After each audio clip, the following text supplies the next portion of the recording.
Ավտոն օրերի հետ կապված, շատ են ասում, որ մենք մսխել ենք այս հաղթանակները եւ չենք պահում այնինչ այսօր ինչով կարող էինք այսօր հպարտանալ։ Կարծում եմ դուք էլ գիտեք, որ դա այդպես չէ։ Հիմա ինչ անենք, որ այն մարտական ոգին, որ միշտ եղել է, վերականգնվի ամբողջ հայ ժողովրդի մոտ, պարոն Գրիգորյան։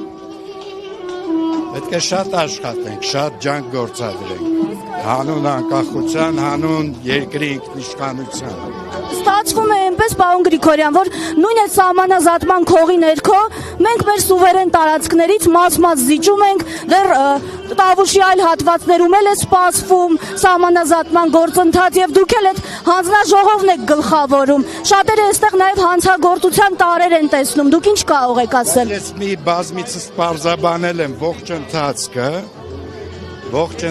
իրավական հեմքը եւ հիմքը, ձեր հետ եմ առիթ ունեցել դրա մասին խոսել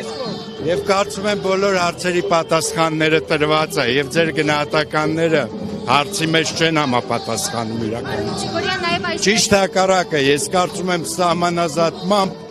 մենք նույնպես ամրապնդում ենք մեր ինքնիշխանությունը եւ նվազեցնում, չեզոքացնում ենք խոցելիությունը այդ։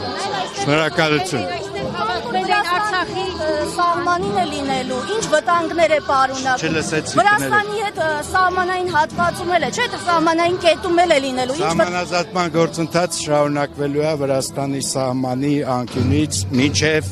Իրանի սահմանի անկյուն։ Ինչ վտանգներ է պարունակում, այնտեղ ենթակառուցվածքներ էլ են մնում։ Ես հույսով եմ, որ կանոնակարգի համապատասխան կիրականացվի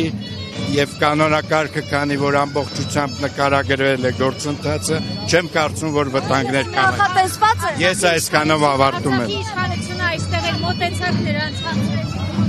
Նոր է, տեսակ նոր է։